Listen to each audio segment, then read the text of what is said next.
है सहाबा सब नबी के पैकर सिद्को वफा। हजरत सिद्दीक की, हाँ हजरत सिद्दीक की, लेकिन वफा है लाजवाब। अस्सलामु अलैकुम व रहमतुल्लाहि व बरकातुहू।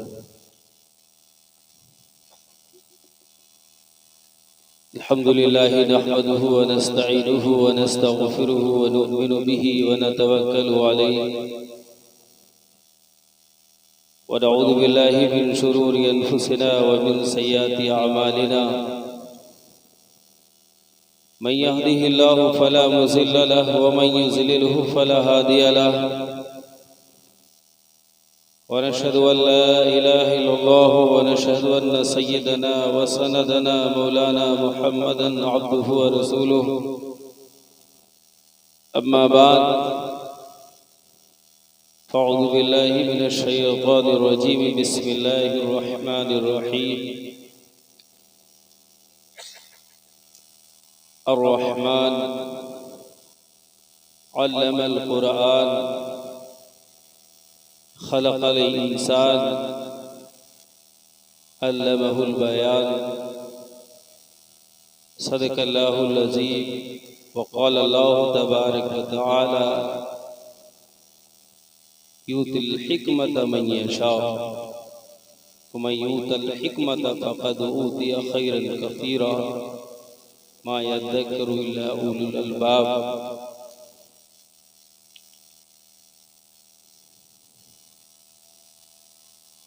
क़ाल रसूलुल्लाह सल्लल्लाहु अलैहि वसल्लम मा नहला वालिदुन वलदहु अफ़ज़ल मिन अददिन हसनिन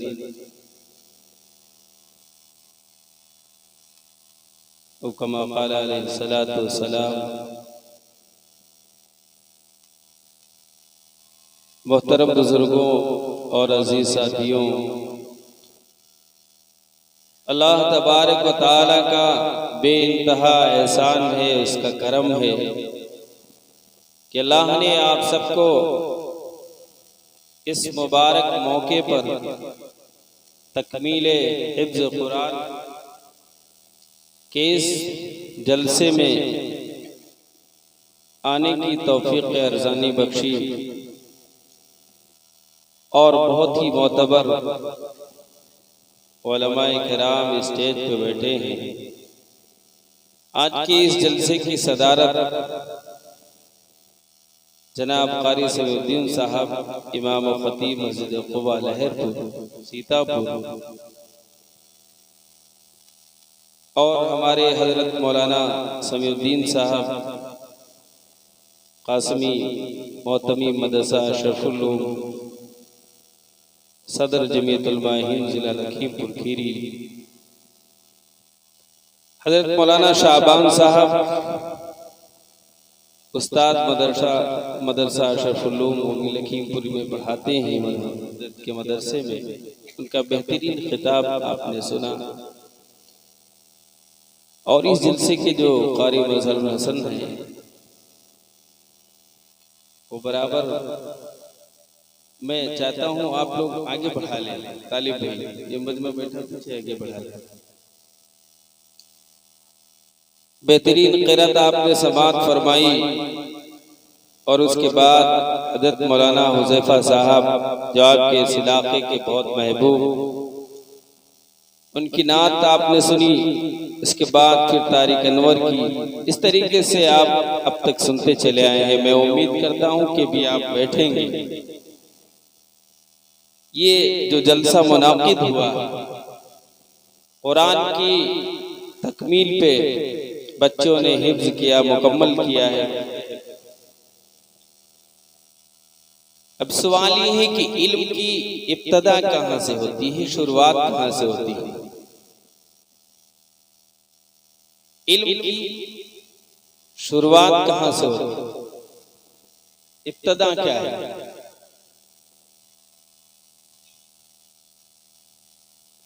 बिस्मिल्लाहिर्रहमानिर्रहीम। यह अलिफ है, ये बा है, या इस तरीके से कुछ और जहन में आपके है कि इल्म की इब्तदा, इल्म की शुरुआत कहाँ से होती है?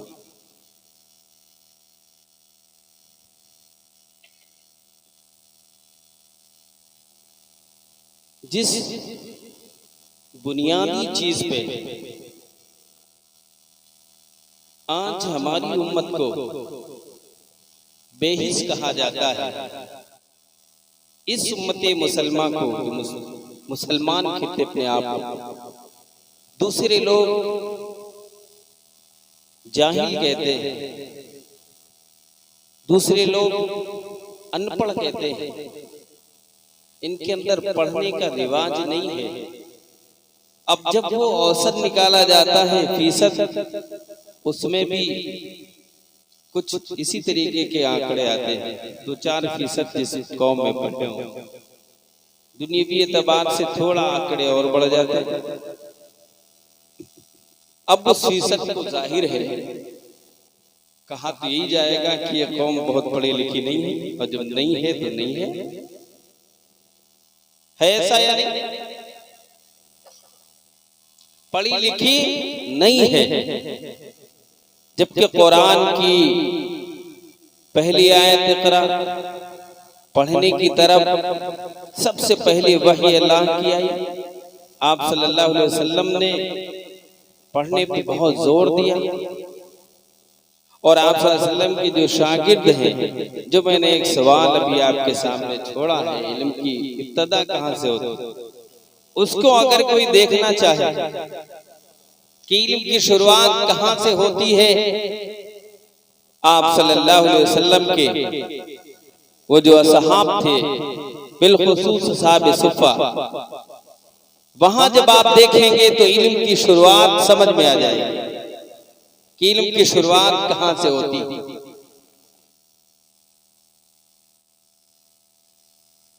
वहां जब आप देखेंगे तो सुफ़ा में पढ़ने वाले वो सहाबा जो घर से बहुत दूर आके मदीने के अंदर सुफ़ा चबूतरे पे पड़ गए, और सुफ़ा चबूतरे से पहले ये दारे अरकम में वहां मक्के के अंदर भी छुप के पढ़ते थे। इस हाल के जो उनके मामूलात थे रोज शब रोज के, उसकी तरफ आप जब देखेंगे, आपने बारहा ये बातें सुनी होंगी कि हजरत अबू हुरैरा रज़ियल्लाहु ताला अन्हु एक तालिबे इल्म हैं, सुफ़ा के तालिबे इल्म हैं। वो कभी कभी भूख की वजह से रास्ते पे लेट जाया करते थे, भूख की वजह से। और बड़े साहबा हजरत अबू बकर सिद्दीक रज़ियल्लाहु ताला अन्हु उधर होता तो मिर्गी का दौड़ा जो आता है ना, मिर्गी का दौरा अगर किसी को आ जाए तो वो कहाँ गिर जाएगा कुछ पता नहीं, ये सोच के वो बाहर निकल जाते, फलांग जाते। हज़रत उमर रज़ियल्लाहु ताला अन्हु का भी गुजर हो गया। आप जब गौर करेंगे, आप जब इस तालिबे इल्म की तरफ देखेंगे कि ये तालिबे इल्म भूख की वजह से यहां पड़ा है, कहां कैसे, यही शुरुआत होती है। इल्म की जो इब्तदा है, जो शुरुआत है, वो तलब से शुरू होती है। हज़रत अबू हुरैरा रज़ियल्लाहु ताला अन्हु के अंदर वो तलब पैदा हुई, तड़प पैदा हुई।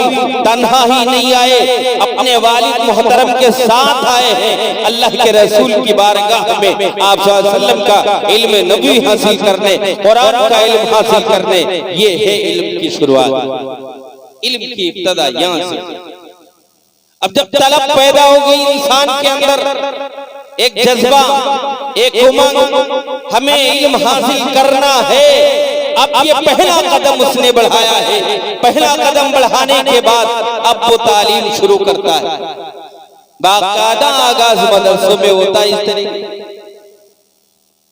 आज हमारी कौम के अंदर, आज हमारे अंदर मुकर्रिरीन भी आते, अपनी कीमती बातें बता के चले जाते हैं। आज हम इतना बेहिस हो गए हैं, इतना ज्यादा बेहिस हो गए हैं कि लोग हमें कह रहे हैं ये तो सोने वाली कौम है, इनने कभी तालीम पे कोई मेहनत नहीं की है। लेकिन बताओ सही, क्या यही सच है? क्या हमारे बुजुर्गों ने, क्या हमारे पिछले लोगों ने कोई कुरान पे मेहनत नहीं की या साइंसी इजादात पे कोई मेहनत नहीं की? हमें कोई बताने वाला नहीं है। सारा का सारा ये क्रेडिट यूरोप को चला गया और हम खामोश तमाशाई बने देखते रहे। है ऐसा? बिल्कुल इसी तरीके से आप देखिए तारीख के अंदर, जब दुनिया छोटी छोटी बीमारियों के अंदर हलाक हो जाया करती थी, जिसकी कोई दवा नहीं थी, कोई इलाज नहीं था, उस वक्त बुसीना की शक्ल में आप देखिए ऐसी कीमियाई दवाएं बनाई, दुनिया वालों को दी कि जिसका बेहतरीन इलाज हुआ। यूरोप के अंदर उनके कोर्स पढ़ाए जाते हैं बाकायदा, जिसे पढ़कर डॉक्टर अपनी डिग्री लेता है। और आज तरक्की करते करते यहाँ तक इंसान पहुंचा है कि किसी भी बीमारी को वो बड़ा नहीं समझती है, बल्कि कहते हैं वो आप देखिए आखिरी वक्त तो तब भी हार्ट की बीमारी, तब भी आप देखेंगे वहाँ इलाज चल रहा, टीबी की बीमारी है तब भी, ये तो छोटी बीमारी हो गई ट्यूबरकुलोसिस वरना और जो भी बीमारियां हैं सबका इलाज। तालीम पे ये मेहनत हमारे बड़ों ने की है और हमारी कितनी लापरवाही इस पे चल रही, हम कितना लापरवाह है। दुनिया आज तुमसे सवाल करती है, बताओ तुम्हारे अंदर क्या है ऐसे तालिब इल्म, इन अंग्रेजों का नाम लेते दिया जाता है, बोल्टन की तरह दिखाओ, इस तरीके से मेहनत की, कई महीनों तक वो घर वापस नहीं जाता है। हमारे अंदर हर बच्चा ये कहने वाला हो, एक नहीं, दो नहीं, 1000 मैं तालिब इल्म ऐसे दिखाऊंगा, 1 साल नहीं, 2 साल नहीं, कई सालों तक इल्म हासिल करने के लिए अपने घरों को छोड़ा है। एक नहीं तुम, 2 नहीं, 1000 तालिब इल्म को आओ तुम्हें दिखाएंगे, ऐसे तालिब इल्म जो भूखे रहे, ऐसे तालिब इल्म जो प्यासे रहे, ऐसे तालिब इल्म। आप देखिए बकीउद्दीन रहमतुल्लाह की तरफ, फ्रांस के रहने वाला, अंदलुस के रहने वाला ये शख्स है, नौजवानी का आलम है, बिल्कुल उमंग, बिल्कुल नई उमंग है,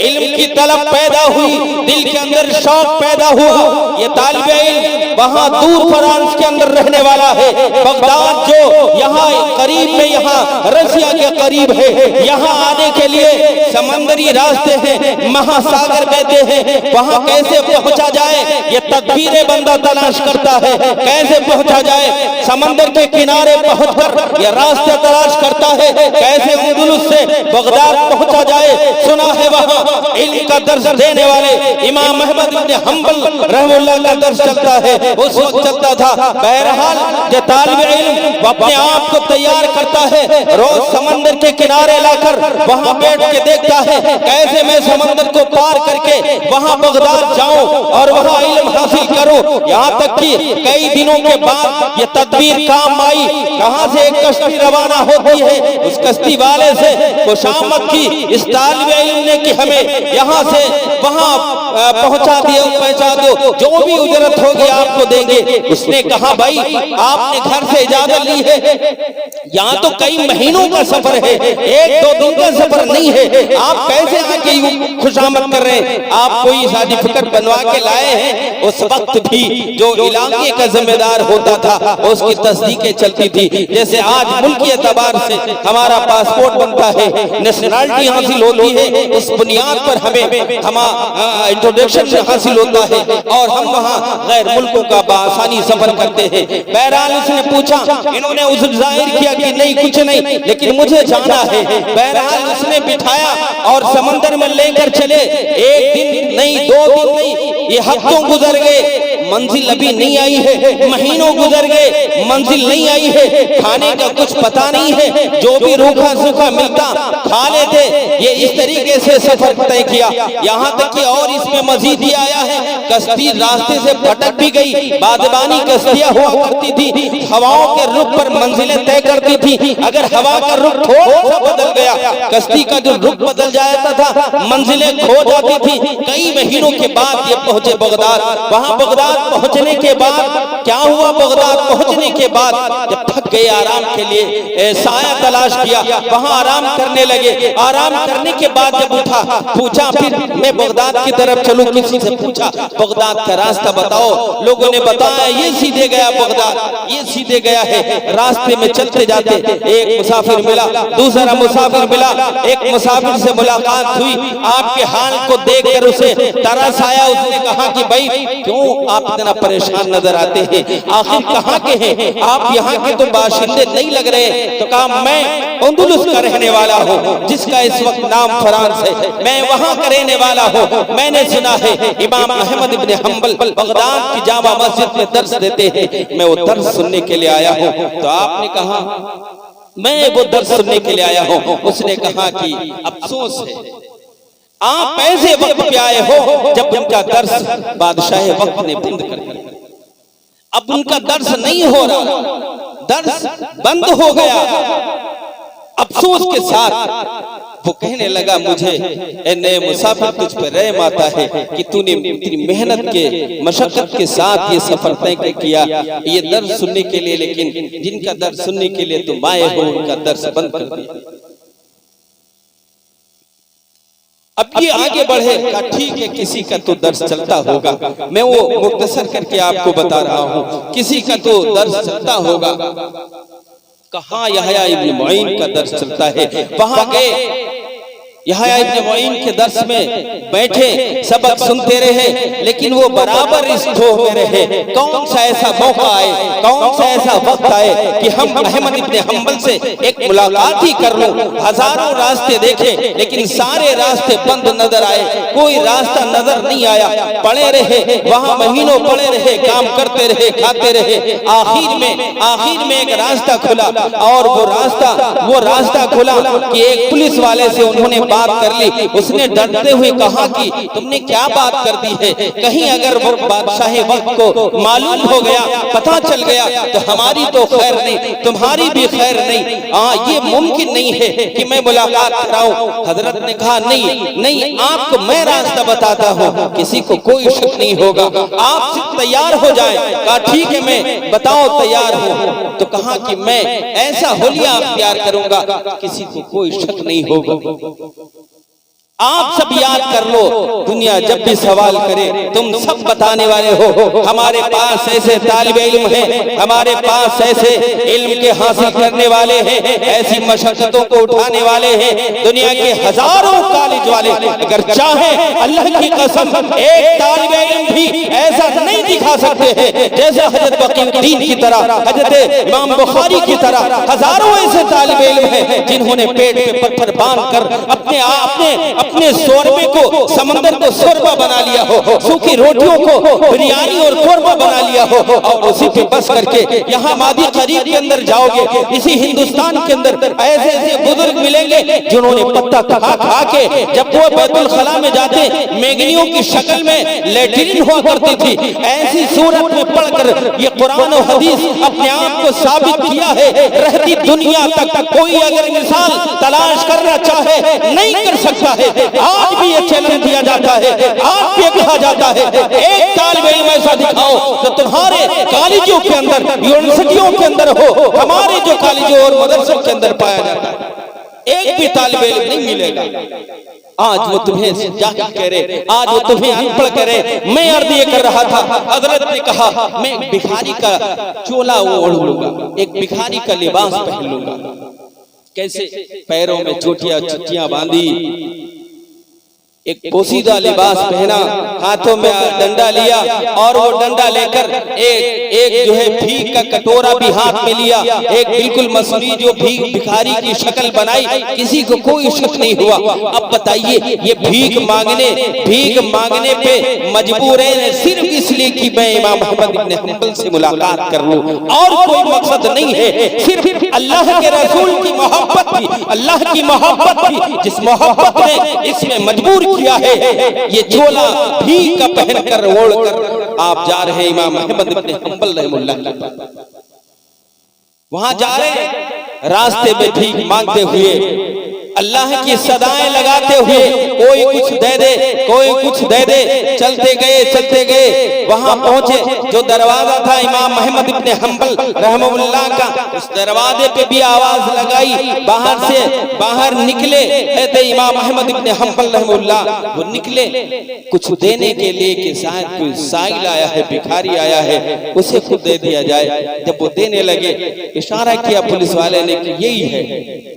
अब वो तो चलता बना, हजरत ने इमाम अहमद इब्न हंबल रहमतुल्लाह की तरफ बड़ी गौर से, आप ही हैं इमाम अहमद इब्न हंबल?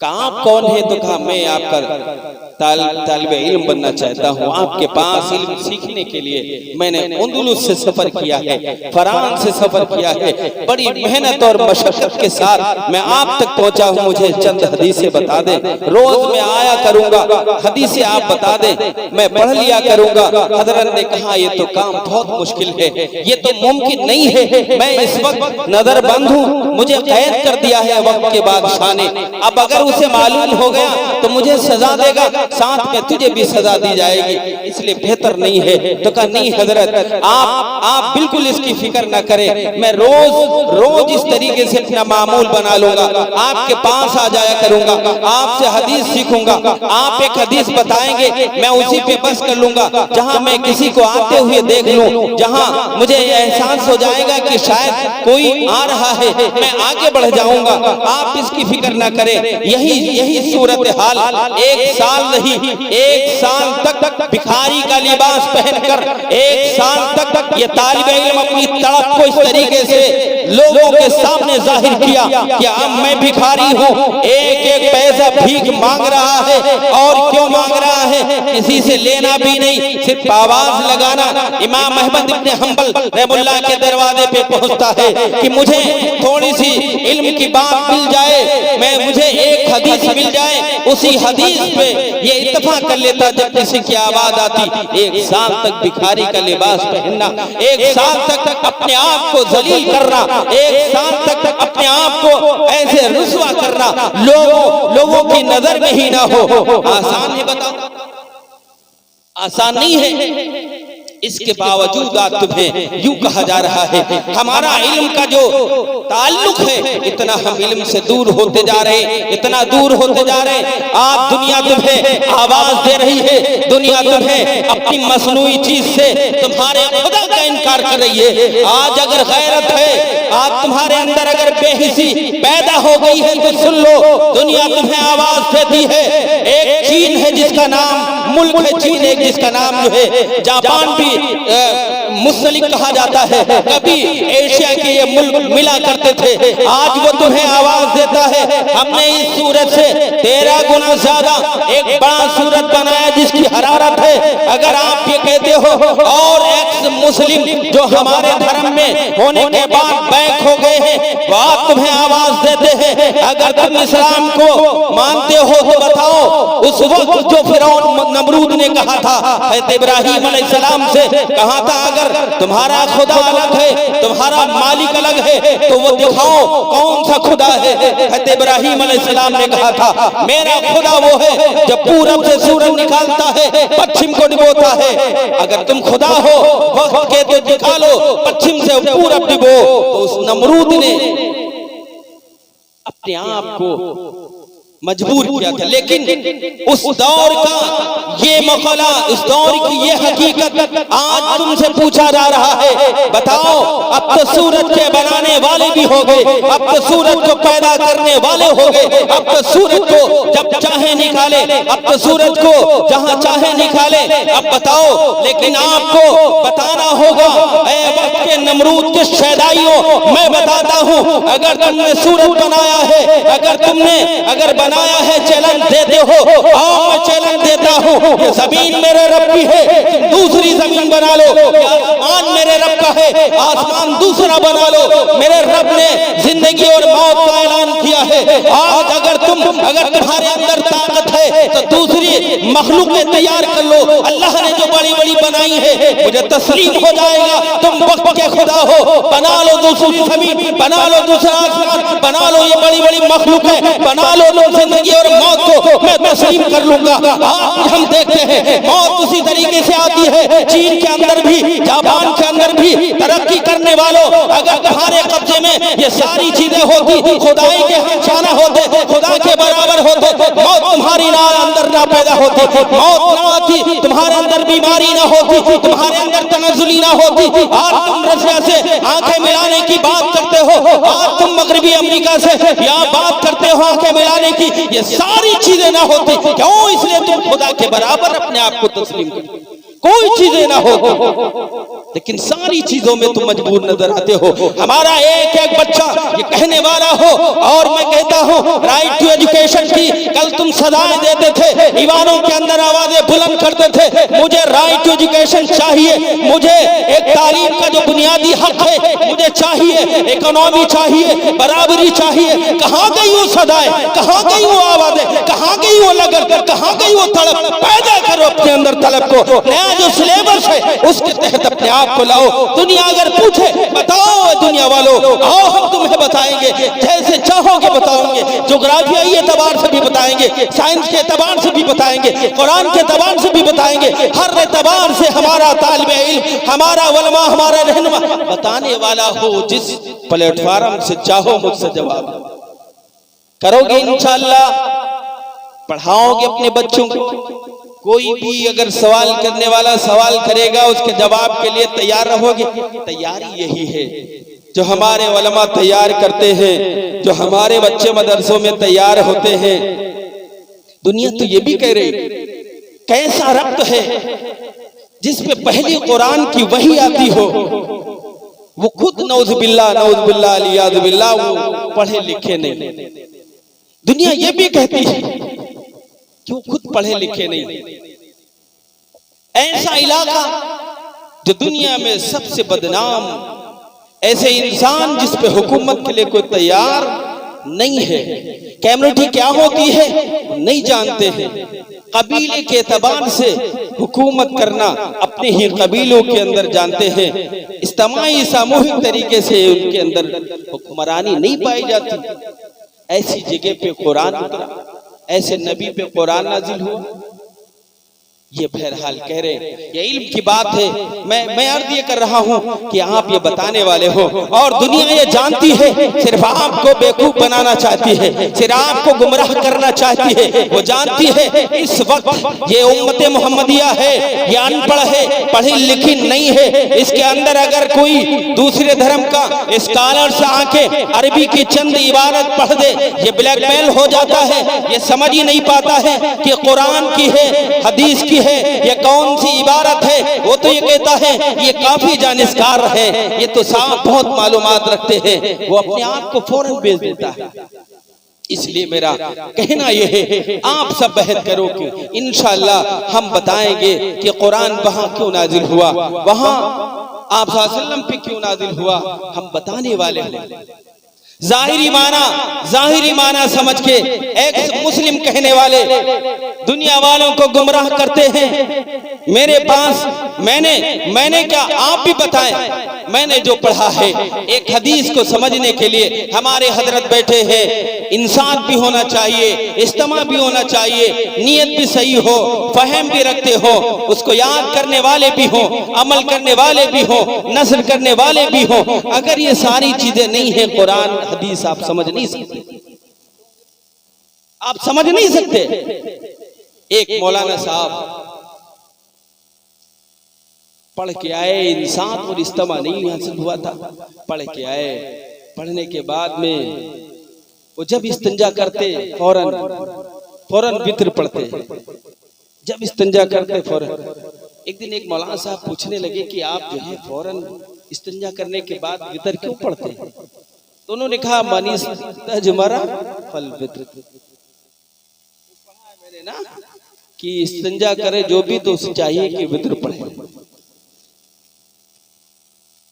फल्योतु, जो भी इस्तिंजा करे मनीस तजमरा फल्योतु, जो भी इस्तिंजा करे उसको चाहिए। ये जाहिरी माना हो गया। अगर इसने इंसान हासिल किया होता, सुना होता गौर से, तो उस्ताद ये बताता है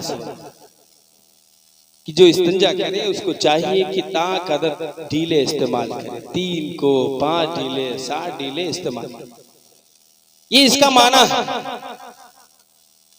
या इसी तरीके से आपने सुना होगा जलसे में प्याज खाना हराम, वो प्याज समझे, तो कभी कभी सोने में समझ नहीं पाते तो ये भी हो जाता। अब कोई इन जाहिरी लफ्जों को लेकर आपके दरमियान में ये बहस छेड़े कि वित्र इस तरीके से पढ़नी चाहिए, तो आप क्या कहेंगे? साहब ये अजीब सी बात करता है।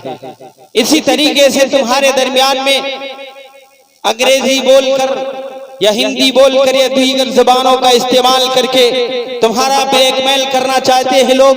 क्या हो जाओगे? नहीं, अपनी नस्ल को आगे बढ़ाएंगे, नस्ल को पढ़ाएंगे और अपनी नस्ल को वो सारी तालीमें देंगे, वो सारे फनून हासिल कराओ। आप जब हाफिज बनाओगे, यही जो है जल्दी ही की रिपोर्ट है, यहूदी अपने बच्चों को, छोटी कौम है, यहूदी अपने बच्चों को हिफ्ज पढ़ा रहे। हमारे इस मुल्क के एक बड़े आलिम का सफर हुआ, वो अपनी कारगुजारी में लिखते हैं, हजरत मौलाना अबुल हसन साहब हजरत लिखते हैं कि वहां बाहर जाना हुआ, एक खास तरीके से मैंने जो देखा, जिस तरीके से तालीम दिला रहे थे, मैंने पूछा तो वहां कई बहरहाल दर्जात लगे थे। बिलखुसूस हिफ्ज भी कहा कि हिफ्ज क्यों कराते हो? तो उन यहूदियों ने कहा इससे जहन खुलता है, जहन तेज होता है। अगर कोई हिफ्ज बच्चा कर ले तो उसका जहन खुल जाता। हमारे यहाँ जो हिफ्ज बच्चा कर ले तो वो सुस्त हो जाता है, लोग कहते हैं वो किसी काम का नहीं रहता, वो घायल हो जाता है, नौजुबिल्लाह। आप यकीन मानिए, बड़े बड़े बुजुर्गों का ये कौल है, अगर कोई बच्चा हाफिज हो जाए तो वो वली के दर्जे में आ जाता है। मैं मौलवी हूँ, ये हजरत मौलवी है, लेकिन हजरत अब्दुल कादिर जिलानी रहमतुल्लाह ने अपने कौल में लिखा है कि हाफिज और कारी इसको वली कहा जा सकता है। अब बताइए, बहरहाल हमारे हुफ्फाज जो भी फारिग हुए हैं, जिनको दस्तार मिलेगी, तकमील हुई है कुरान की, मैं उनसे भी कह रहा हूँ अपने आप को अमल के साथ अपने हाफिज को साबित करिए कि मैं हाफिज हूँ। ऐसा ना हो कि दाढ़ी कहीं हो, ऐसा ना हो पैजामा कहीं हो, पैंट कुर्ते में शर्ट में आ जाए, पता ही नहीं चलता। अब अभी करीब में अभी रमजान आएंगे, रमजान के वक्त मालूम होगा आपको, अरे फुला साहब आप हाफिज जी हैं, ऐसे ऐसे हाफिज जी अभी मिलेंगे आपको रमजान के करीब में। इससे पहले कभी उन्हें इस तरीके का नहीं देखा होगा। मैं अर्ज ये कर रहा था कि दुनिया जो भी सवालात कर रही है, और खास कर ये इलेक्ट्रॉनिक मीडिया के जरिए बहुत ज्यादा ब्लैकमेल कर रहे हैं। आप पहल करें कि इंशाअल्लाह हम पढ़ाएंगे। अभी अबू तालिब भाई जो मुआविन है मदरसे के बड़े जिम्मेदार में से, उनके जरिए से मैसेज मिला, ईद के बाद दीगर जो फनून है जरूरत के, साइंस, गणित और इस तरीके से जो भी और हैं, भूगोल वगैरह, वो सारी तालीम दी जाएगी। यही इसी मदरसे के अंदर एक सिलेबस जो भी होता है उसको तय करके फिर पढ़ाई होगी, तालीम होगी। ये अच्छी बात है। मैं अर्ज ये कर रहा था कि कुरान को जिस तरीके से समझना चाहिए हमने समझा नहीं, लोगों ने बहस करना शुरू कर दिया। सबसे ज्यादा अगर आज डिबेट होते हैं, सबसे ज्यादा बहसें हो रही तो कुरान करीम पे हो रही, कुरान करीम पे हो रही। जिस कुरान को अल्लाह तबारक व तआला ने हमारा रहबर बनाया, जिस कुरान को अल्लाह तबारक व तआला ने वो किताब बनाई बताई, इससे पहले ऐसी किताब नाजिल नहीं हुई जिस तरीके का कुरान है। इससे पहले कोई ऐसा सहीफा नहीं आया जैसा कुरान है। लेकिन आज कुरान के मानने वाले, आज कुरान पे चलने वाले, कुरान पे जिंदगी गुजारने वाले ऐसे मजबूर नजर आते हैं। ऐसा लगता है इन्हें कोई रहबरी के लिए, ऐसा लगता है इन्हें कोई आगे रास्ता दिखाने के लिए कोई है ही नहीं। लेकिन नहीं, हमारे लिए कुरान हमारा रहबर है, कुरान हमारा रहनुमा है, कुरान हमारा वो ऐसा हथियार है जो दुनिया के किसी कौमों के पास नहीं है। अल्लाह की कसम नहीं, ये हमारा अपना मामला है। हमने रस्म और रिवाज की ऐसी आदत डाली, ऐसी आदत डाली कि हमने ये सिर्फ समझा कुरान खानी के वक्त पढ़ा जाए, कुरान शादियों में तोहफे में पेश कर दिया जाए, कुरान सिर्फ जो है बरकतन पढ़ा जाए, कई दुकान खुले वहां पढ़ा जाए, शादियों में कुरान दे दिया जाए। कभी कभी शादियों में कुरान मिलता है तो कुरान को लेकर एक जगह से दूसरी जगह पहुंचाने के लिए बाकायदा लोग तय होते। शादी में गए हैं, खुशबू लगा के गए हैं, बेहतरीन कपड़े पहन के गए हैं, जब कहो कुरान ले जाना है तो कहेंगे हम पाक नहीं हैं।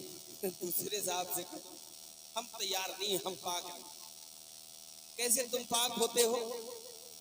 गए तो ऐसे हो लग रहा बादशाहों के काफिले के साथ आए हो, किसी बादशाह का काफिला आया, उसमें बेहतरीन तैयारी के साथ, हमारे जूते भी सबसे अलग, कपड़े भी सबसे अलग, हमारा चलने का, हमारा उठने बैठने का सबसे अलग अंदाज बारातियों का होता या नहीं होता?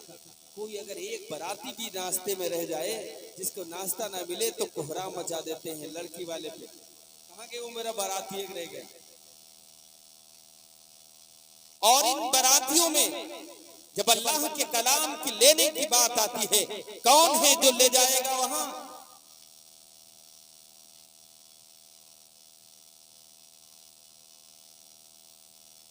तशरीफ रखे जाने का माहौल न बनाए, दुआ करके जाएं और थोड़ी देर में दुआ हो जाएगी। तशरीफ रखे तो कोई ले जाने वाला नहीं है।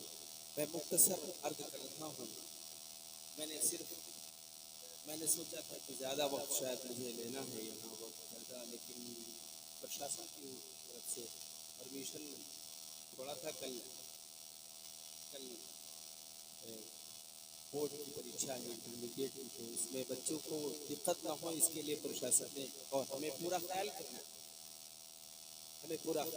है बहरहाल इसका, कि हम इसका ख्याल करते हुए वक्त मुख्तसर करता हूँ। मैं आपको ज़रूरी बात है ये बता रहा हूँ कि कुरान पढ़ने के लिए अल्लाह ने दिया, और जो भी कुरान पढ़ने वाले हैं उस पर नियामतें क्या क्या मिलेंगी, क्या क्या मिलेंगे।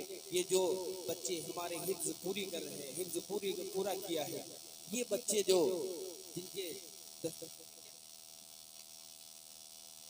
दुआ होगी इनके लिए, इन कुरान के पढ़ने वालों को अल्लाह की जो किताब है इतनी मोतबर है, ऐसी मोतबर है। अगर कुरान ने लोगों ने सवाल किया और कुरान ने जवाब भी दिया, कुरान नहीं चाहता है कि हम में इख्तलाफ हो, झगड़े हो। कुरान ने बड़ी खामोशी के साथ कहा, आओ हम मिल बैठकर ये मसला हल कर ले, कोई झगड़ा नहीं होगा, कोई फसाद नहीं होगा, आओ हम समझौता करते हैं। किस बात का समझौता? अगर तुम्हें लगता है यह कुरान सच्चा नहीं है, अल्लाह का कलाम नहीं है, अल्लाह का ये कलाम नहीं है, मोहम्मद नौजुबिल्लाह अपनी तरफ से गढ़ के बातें करते हैं, तो अल्लाह ने बड़ी खामोशी से उसे कुरान के अंदर चैलेंज दिया, इस जैसा तुम कुरान ले आओ। लोगों ने सुना, अल्लाह के रसूल ने ऐलान किया, कोई झगड़े की बात नहीं, तुम इस जैसा कुरान ले आओ। लोग मेहनत करते रहे, लेकिन वो सारे मैदानों को अख्तियार करने वाले, वो सारे मैदानों में अड़ जाने वाले, सारे मैदानों में अपने आप को बिल्कुल पीछे न हटने वाले ऐसे लोगों ने सुनते रहे, लेकिन खामोशी से पीछे हटे। इसका मुकाबला नहीं कर सकते। अल्लाह ने देखा ये कुरान नहीं ला सकते, अल्लाह ने फरमाया ठीक है तुम 10 सूरतें ले आओ, इस जैसी सिर्फ 10 सूरतें ले आओ। 10 सूरतों पे भी वक्त गुजर गया, 10 सूरतें भी नहीं ला पाए। अल्लाह ने कहा ठीक है तुम इसके मिसल एक ही सूरत, एक ही आयत ले आओ। एक आयत ले आओ, वो भी नहीं ले पाए।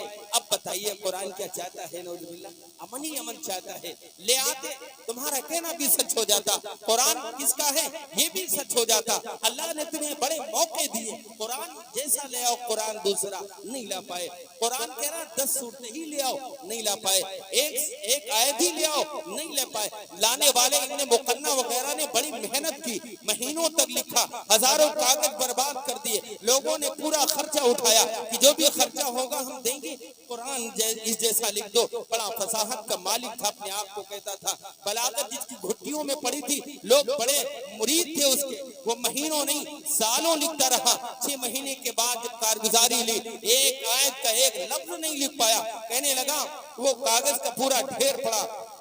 ये अल्लाह का कलाम ही है। मैं मेहनत करता, मेरी समझ में बात में आती, नहीं नहीं नहीं, अल्लाह के कुरान जैसा ये नहीं मैंने लिखा, फिर फाड़ के फेंक देते। इस तरीके से पूरा ढेर लगा दिया। इस अल्लाह के कलाम को पढ़ने वाले, पढ़ाने वाले, इनका जो मर्तबा है, इनका जो रुतबा है, कल कयामत का दिन होगा। कल कयामत के दिन अल्लाह तबारक व तआला अपनी हूरों से कहेंगे कलमात सुनाओ।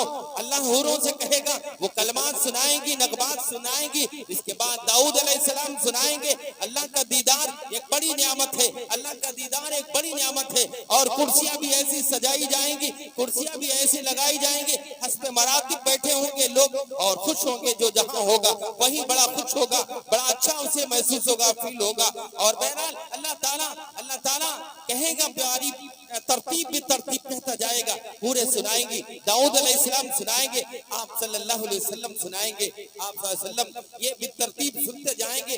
कुरान आखिर भी अल्लाह तबारक व तआला सुनाएगा और हम सब सुनेंगे। अल्लाह सुनाएगा और हम सब सुनेंगे। अल्लाह की कसम, क्या वो मौका होगा। अल्लाह हम सबको कुरान दुनिया के अंदर पढ़ने वाला बनाए, दुनिया के अंदर सुनने वाला बनाए। क्या वो मौका होगा। अल्लाह हमारे सामने होगा, कुरान पढ़ रहा होगा, ये कान हमारे सुन रहे होंगे, कैसी बड़ी नियामत होगी। और वहाँ ये ऐलान करेगा, मेरे जन्नतियों बताओ, क्या हमने जो तुमसे वादा किया था दुनिया के अंदर, जो तुमसे बताया था, वो मैंने पूरा किया या नहीं किया? बताओ, कोई कमी तो नहीं है? ये बंदा खुशी से झूम उठेगा और यूं कहेगा, अल्लाह मैंने जो सोचा था उससे कहीं ज्यादा मैंने पाया। अल्लाह तूने सब कुछ दिया है, सारा तूने इकराम किया है, सब कुछ तो मुझे मिल गया है। ए मेरे मौला, तूने सब कुछ दे दिया है। ये एक इकराम होगा। कुरान अगर पढ़ते हो, कुरान अगर सुनते हो, अल्लाह वहाँ तुम्हें अपना दीदार नसीब करेगा। वहाँ अल्लाह तबारक व तआला का दीदार होगा और सारे जन्नतियों में जहाँ सब बैठे होंगे वहाँ बैठे होंगे। और फिर उसके बाद ऐलान होगा, कुरान के पढ़ने वालों अलग हो जाओ, कुरान को पढ़ते जाओ और जन्नत के दर्जात पे बुलंद होते जाओ, चढ़ते जाओ, यहाँ तक कि आखिरी जहाँ आयत होगी वही उसका ठिकाना होगा। और ये शख्स अपने साथ में और लोगों को भी ले जाएगा और साथ भी इसके जाएंगे। याद रखिए, अगर कोई हाफिज है, हिफ्ज की तालीम के लिए वो बच्चा तैयार होकर मदरसे जाता है, मदरसे जाने में उसके पास पैसा नहीं है, मदरसे जाने में उसके पास जो है ऐसे कपड़े नहीं है कि वहां रहकर कयाम कर सके।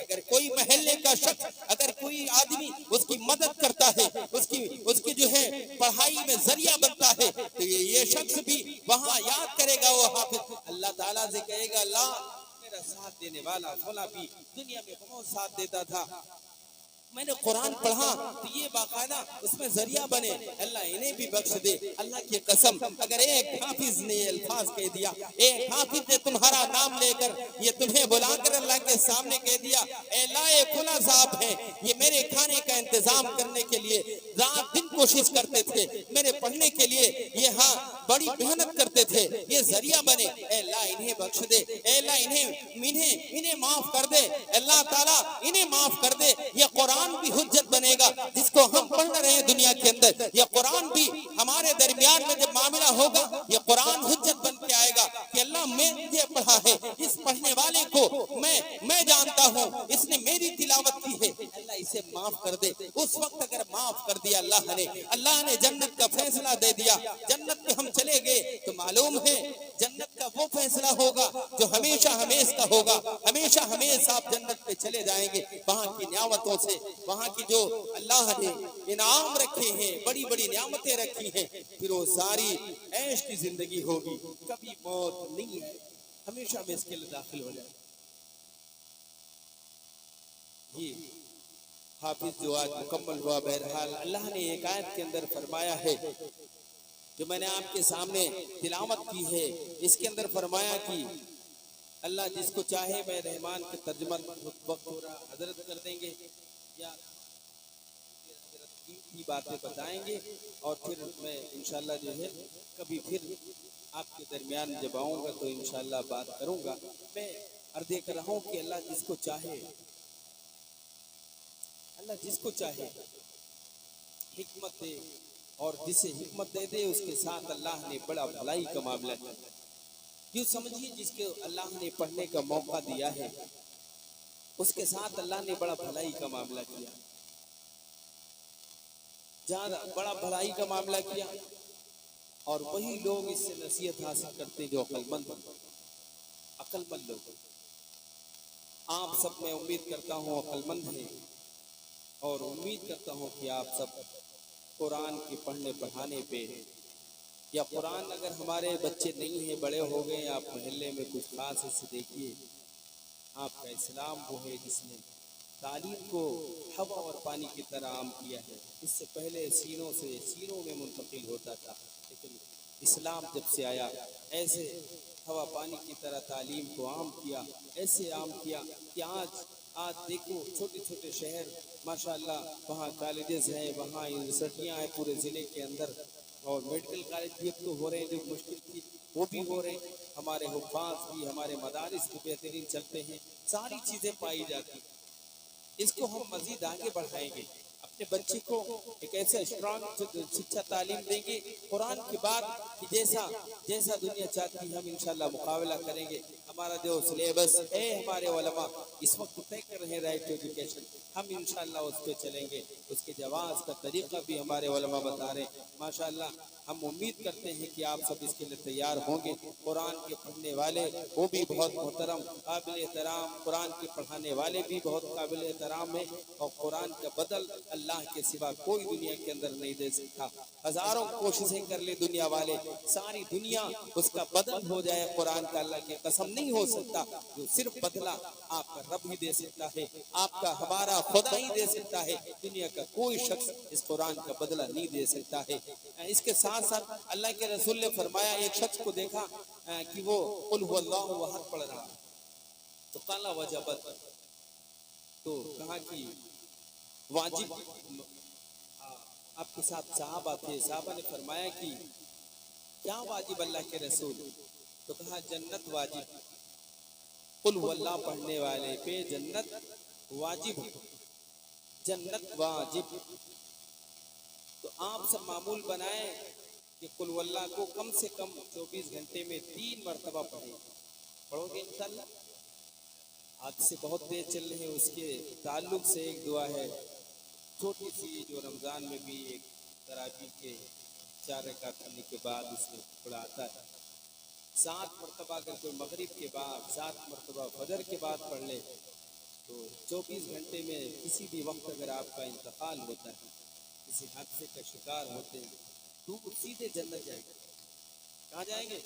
सीधे जन्नत। अगर कोई अचानक खत्म हो जाए है कीमती चीज या नहीं, वो दुआ है अल्लाहुम्मा अजिरना मिनन नार, अल्लाहुम्मा अजिरना मिनन नार। 7 मरतबा कितनी छोटी दुआ, 7 मरतबा मगरिब बाद, 7 मरतबा फजर के बाद। अब आप रात का इंतकाल होगा कि रात के किसी हिस्से में, तभी जन्नत जाएंगे, और दिन के किसी हिस्से में हो गया तभी है कीमती। आखिर दावाना अनिल हम्दुलिल्लाहि रब्बिल आलमीन।